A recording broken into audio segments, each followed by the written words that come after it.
rallies yung ibang mga grupo, may rallies ang DDS. And there were instances where there were, sabihin na natin, violent outbursts. Meron naman na nag-hijack, tinatawid at ginugulo yung ibang mga rallies. What happens, what was happening there was that a strategy was created by yung ibang mga grupo ng mga ayaw ng Marcos resign. Bakit?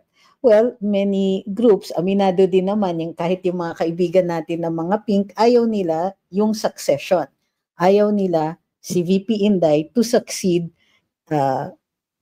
if President Marcos should become incompetent due to the weight of corruption that is happening in his own administration.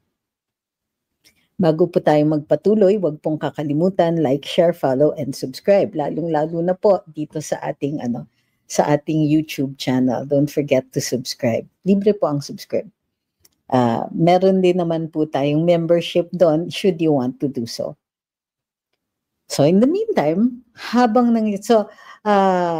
we know that this is what happened the last time. And we are aware na from now on, this is going to be the strategy ng mga kabilang parlor unless they want to stand with us.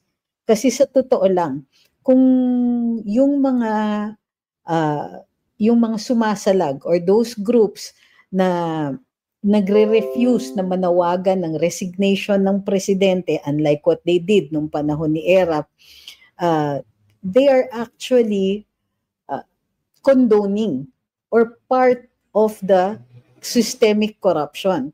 Kasi sa totoo lang, the buck stops with the president. Kung napakabigat, kung napaka-widespread ng korupsyon sa administrasyon, the president has to take responsibility for it. It is a matter of fact, his responsibility as the president. This is one of the reasons kung bakit nag-launch siya nung flood control corruption issue. It makes him look like he's actually addressing corruption when the fact is, for the longest time, he has tolerated it and possibly benefited from it. And now, with the revelations ni Mayor Benji Magalong, well, not just Mayor Benji, no, nilabas din ni Attorney Libayan, is that it's all for show. Alam na natin yan, it is all for show on the part of the president. Kaya yung ICI niya ay hindi naman seryoso. Kaya yung ICI niya, they had to get rid of Mayor Magalong. Kaya yung ICI has no powers, no office, no budget, no nothing. All they have are meetings by so-called officials allegedly appointed by the president, but with a mandate that is as clear as mud. So, and in the meantime, while that's go, so alam natin na may ganyan. Alam natin na yung Pangulo, either he is complicit in the corruption or he is negligent. Either way, he cannot evade the responsibility. So yung mga grupo who are avoiding the Marcos resign call, not only want to avoid it, but also want to actively hijack the groups that are calling for resignation. And this is something that we need na bantayan. Sabi ni Napi Boy, sabi daw ni Attorney Claire, di daw kasalanan ng presidente pag di niya alam ang nangyayari. Well, alam naman natin na hindi rin yan totoo. And thank you for letting us know the depth and breadth of the abject stupidity in the comms right now of Malacanang. My apologies for the language. I don't mean to be mean or anything like that. But certainly, it is unintelligent. These responses are unintelligent and not responsive and contribute to the miseducation of our citizens. So, yan yung sitwasyon. In September 21, hina-hijack ng ibang mga grupo yung mga rallies natin because they don't want VP Inday Sara. They do not want the outrage to spill over so that the president might need to resign. Ayaw nila yon because they are afraid of VP Inday. Okay? Now, kanina nanawagan si Congressman Kiko Barsaga ng malawakang kilos protesta. Pero mag-iingat din po tayo sa ating pag-share at pagdidiscuss. Kasi ang hinihiling natin ay resignation ng Pangulo. Hindi na tayo nananawagan ng pagtatanggal. Okay? Because this spells the difference between free speech and the possibility of being charged with inciting to sedition. Malahi, taya mo! Walay lahi, hindi lahi! Bagong Tiger Bites. Habang naman ito ay nangyayari, di ba? Marami naman tao talaga ang nagmamanifest na sila po ay hindi na satisfied sa gobyernong ito. Hindi satisfied, hindi lang sa gobyerno at sa pamamalakad nito, pero sa pang-araw-araw na iniinsulto tayo ng administrasyon. Paano tayo iniinsulto? Well, tingnan ninyo yung napakalamyang response dyan sa rescue and relief. Pati yung show ni Presidente na humihingi siya ng additional na pera para yung nagpipiga ng kalamansi dun sa malaking sugat na natin tungkol dito sa korupsyon. Talaga? Ba't humihingi ka pa ng pera? Ba't di mo gamitin yung intelligence fund mo? After all, 2 billion yan. Pa-realign mo. Diba? Gawin mong discretionary, whatever.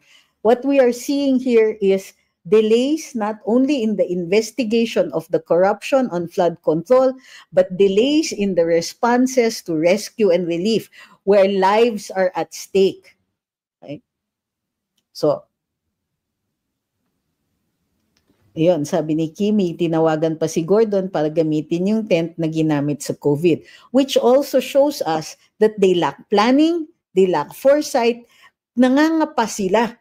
Kung kailan nangyari na yung disaster, sakalang sila naghahagilap ng kanilang gagamitin. Sakalang sila naghahagilap ng ipaplanong gawin. Ay, nako. Insulto na yan sa atin.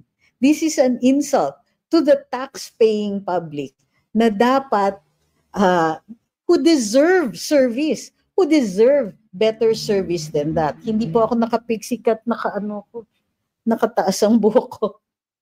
Basa-basa pa kasi. Sabi ni Eto na nakaka-high blood. So okay, we have this situation. Galit tayo, there is public outrage. On the other hand, may mga grupo na gusto nilang i-hijack every opportunity that we get to express ourselves dito. Sabi sa saligang batas, may karapatan tayo na magpulong-pulong at magpetition for redress of grievances. So, paano natin masasalag ang hijack? To be there in greater numbers than them. Clean up lang tayo.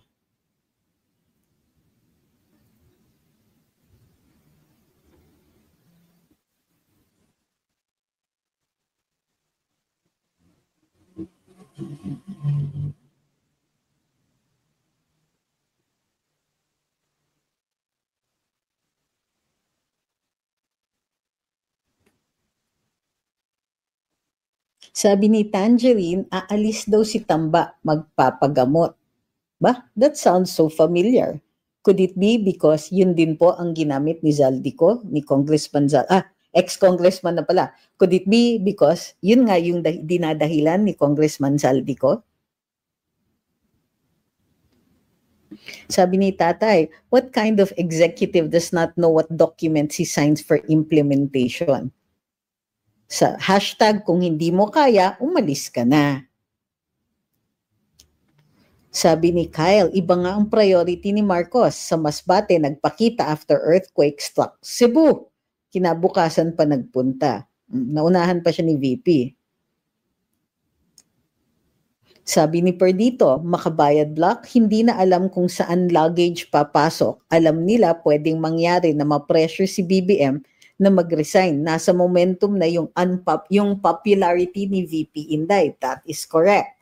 And you can tell also by the number of people who are so afraid of a VP Inday of an Inday Sara presidency. Alam nila na posibleng maano yung korupsyon nila, makita yung mga korupsyon nila. Di sila titiisin.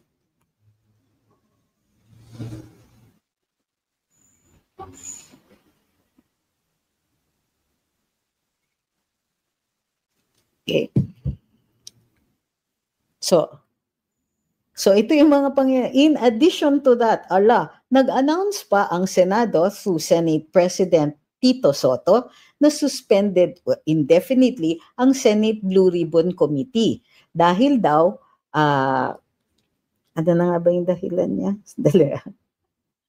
Kasi nga daw ay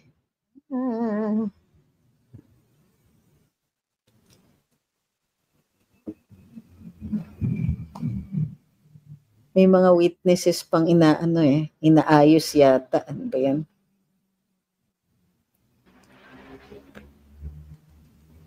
Dali lang po.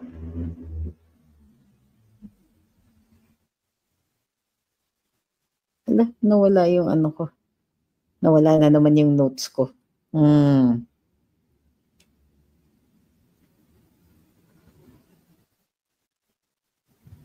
ko na.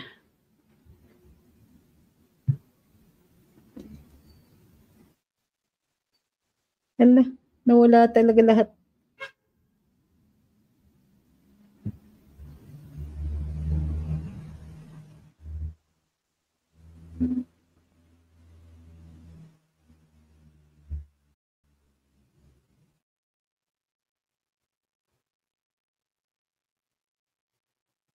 Okay.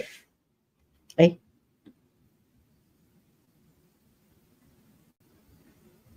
Sabi ni Mama Maria, hindi kasi nila mapabaliktad si Gutesa, naghahabi pa.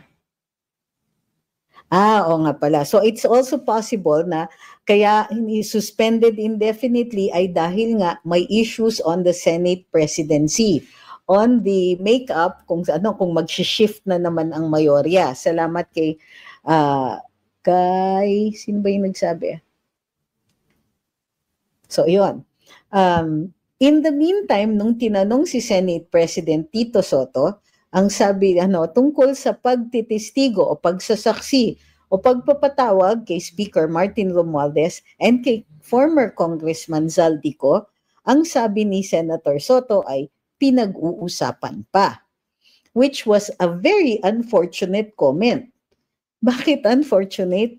Kasi bakit kapag pagdating sa dalawang ito, sa dynamic duo na ito, pag-uusapan, ano yan, TV guesting? 'Di ba? Ano yan, nini-negotiate ninyo para pumunta? Bakit kapag ordinaryong mamamayan, walang pera o walang abogado, pag hindi pumunta, sinasabpina ninyo? Hindi naman yata umalis pa ng bansa si former Speaker Martin Romualdez, nasa Leyte daw, pero nag-a-announce na siya dahan-dahan na siya ay lalabas ng bansa, posibleng lumabas ng bansa. Sabi ni Goddess Mary, Remulla is hunting daw Orly Gutesa. Grabe, kakagaling lang heart bypass niyang Remulla, di pa rin nagrepento. Yun. Uy, maraming salamat kay MJ De La Peña, kay Smoothie, at kay Angeli. So yun na nga. Sabi ni Vili, like we said, anyari sa contempt powers ng Senado. Lalong-lalo na pagdating kay Zaldico, hindi naman siya na congressman, nasan ang sabina? Hindi naman na speaker. Si Speaker Martin, although congressman siya, maaari naman nilang patawag. Testingin natin itong intra-parliamentary courtesy na sinasabi nila.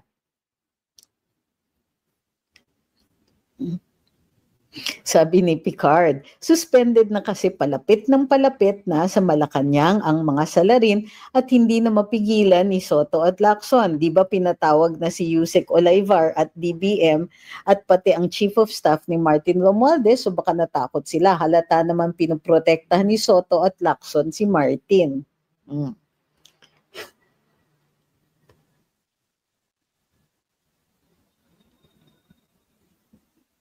Para sa akin, bakit napakabagal ng pag-issue ng mga freeze orders sa kanilang mga bank accounts? Bakit napakatagal? At nakikita natin, babalik uli ito doon sa presidente. Mr. President, kung mabilis sana yung ICI ninyo, which is a completely unnecessary organization. It's a completely unnecessary group dahil ito ay maaari namang imbestigahan ng ombudsman, ng NBI, ng CIDG, and so on. Maaari sila ang mag-conduct ng investigation, gumawa siya ng ICI, at itong ICI walang opisina, ang labo ng batas, walang pera, hindi maliwanag kung ano talaga ang kanilang mandato. It is clearly set up to slow things down and possibly protect the people who are very, very close to him. Hala. Ngayon may mga lumalabas na balita, which we still have to verify, pero meron ng ilan na ang naglabas ng mga listahan ng mga proyekto, some of which appear to be ghost projects, not all, some of which seem to appear to be anomalous projects na nasa Ilocos Norte.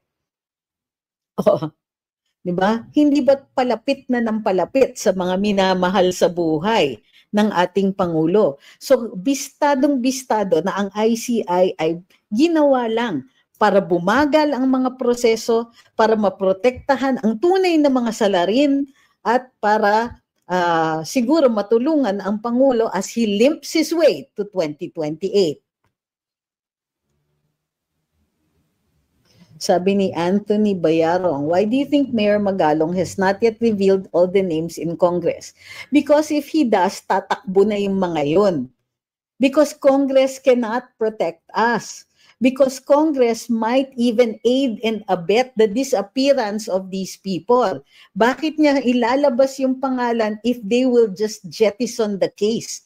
Bakit niya ilalabas yung mga pangalan ng mga tao na malamang poprotektahan lang ng Kongreso? In the meantime, sino ba yung nagbabagal dyan?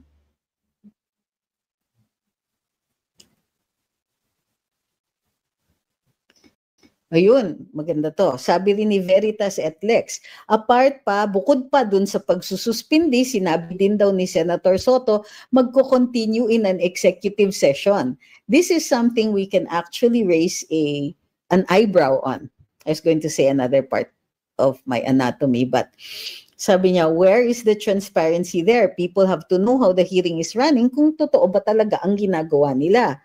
Bakit nga ba executive session? Ano ba ang tinatago nila dyan? Ano ang sensitibong impormasyon na hindi nila maaaring iparinig? We're talking about budget. We're talking about people's money. Tapos mag-executive session sila. May kinalaman ba ito sa DBM? May kinalaman ba ito sa ilang mga opisyales na pinangalanan na o hinihint na sa mga pahayagan pero hanggang ngayon ay hindi pa rin natatawag? Sabi ni Moto Haru, if the Blue Ribbon Commission is causing you harm, should you stop it to protect your employer? Ganda yung pagkasabi niya.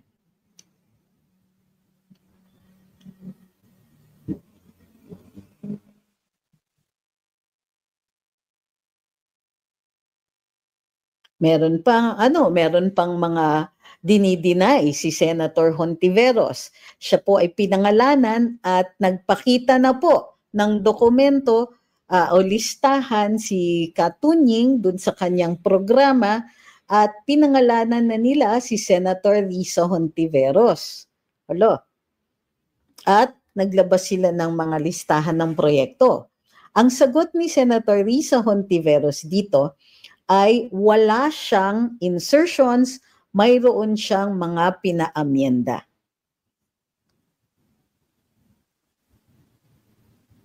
Okay. Now, what do we do dito sa panawagan ni Congressman Kiko Barsaga? Ako, well, ang tingin ko dyan, si Congressman Kiko, inaatake na, napansin nyo, yung mga nilalabas ni Senator Panfilo Lacson na nagpapahiwatig na may mental health issue si Congressman Barsaga. Mayroon pa nga siyang parinig, kaibigan daw niya si Congressman Barsaga at kawawa naman daw ang pamilya nila in relation dun sa ginagawa ni Congressman. Ay, sabi ni Una, naging specific si Riza. Could you expound ano yung sinabi niya na specific?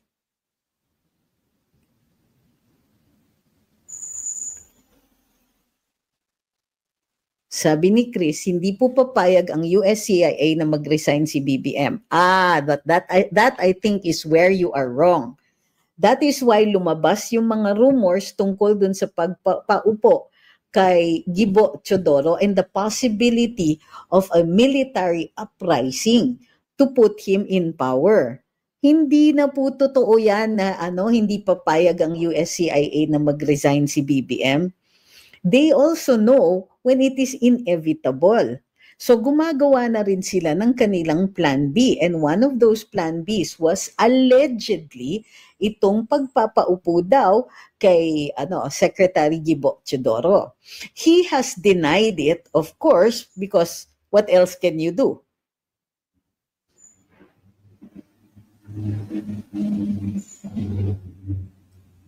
Sabi ni JHNN, the fact is silent si Riza so flood control controversy.